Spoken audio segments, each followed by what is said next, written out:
The church here along South Front Street has been in Milton for about 140 years. When firefighters saw it up in smoke, they knew they had to act quickly. Police say it appears the driver of this Jeep was speeding when it crashed head-on into a school bus full of children. The fire chief says it took just minutes for the fire to rip through 6 row homes. Flowers, pictures, and birthday cards were placed on this bridge in her memory. Half a dozen shots were fired into their home on Dagobert Street just under an hour ago. Here at Walker's Christmas Tree Farm, there are hundreds of thousands of Christmas trees that workers have to take care of. 2 of the dogs rescued from his home were missing eyes. The path of this storm was so narrow that it only knocked over a few of these flower pots, but about 20 yards away, it ripped a box truck in half.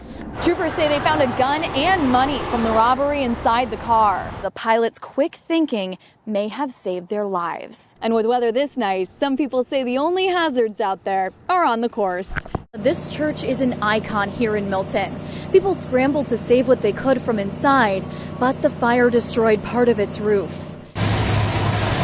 Thick black smoke covered most of Milton as flames came out of the roof of Bethany United Methodist Church. Fire crews from all over north central Pennsylvania worked to save this iconic piece of Milton's skyline. The building may be wrecked and on fire, but the church will stand forever. The church here along South Front Street has been in Milton for about 140 years. When firefighters saw it up in smoke, they knew they had to act quickly. Coming here and knowing what it was and then seeing, what it looked like when we got here, it's just, that extra drive as we have to try to save this. Before fire crews arrived, people scrambled to salvage what they could from inside, like these altar cloths. People in the community have been helping to carry stuff out. So it's a community church that'll stay that way, whether the building is here or not. A staple in this community since the 1800s, this church holds special meaning for many, including sisters ALYSSA and KATELYN Williams. We were baptized here. Our parents were married here. We went here with our grandmother for many years. So the connection we have here with the friends and the family, it's devastating. When I saw the smoke coming out of the roof earlier this afternoon, my heart just broke. A state police fire marshal is working to determine how the fire started. The reverend of this church tells Newswatch 16 that the church will rebuild no matter what it takes. Carolyn Blackburne, Newswatch 16, live here in Northumberland County. State police, dive team members, and firefighters say they wouldn't give up until they found the body of Haley Lorenzen. Tonight at a memorial service, her family was able to thank those first responders, knowing that Haley will finally be at peace. 16 searches for the body of Haley Lorenzen over 7.5 months in the Susquehanna River, all leading up to this moment. Let us pray. Family, friends, and even strangers thanking a higher power for finally bringing the body of the 24-year-old with this bright smile home. Being able to bring her home is a gift. We waited a long 7.5 months, 7 months to bring her home. And now we get to bring her home and not wonder where she is in the river. Police say Lorenzen's boyfriend, Philip Walters, murdered her and dumped her body into the Susquehanna River from a bridge in Falls Township. Court papers show he may have been involved in a love triangle.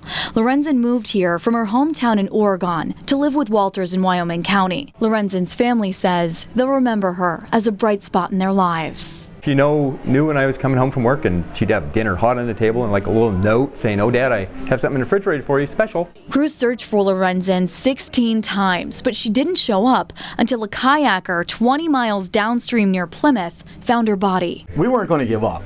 In fact, we had a search plan for that Sunday after she was found. So, there was no way we were giving up. Haley Lorenzen lived here in Wyoming County for just 2 months before police say she was killed.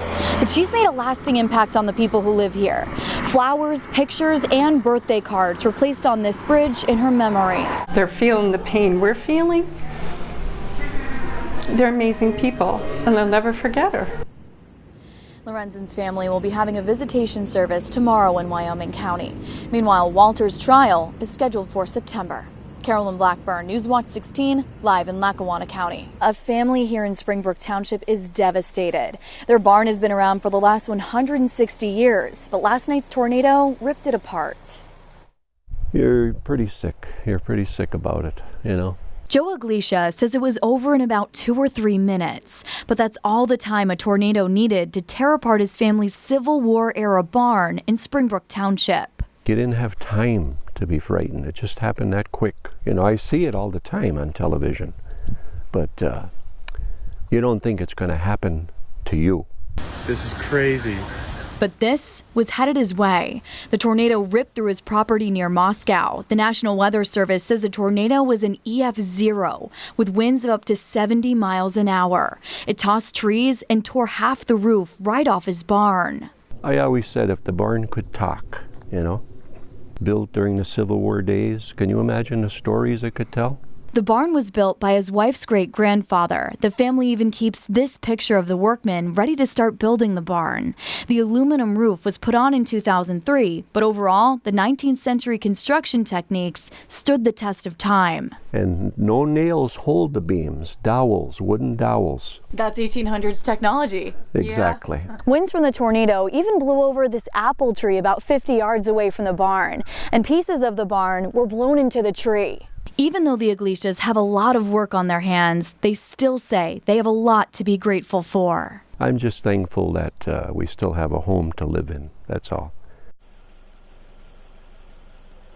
The rebuilding process is going to be tough. The family says they want to fix the barn in a way where it will stay true to its 19th century character, but finding a way to do it that's affordable could be difficult. Carolyn Blackburne, Newswatch 16, live in Lackawanna County.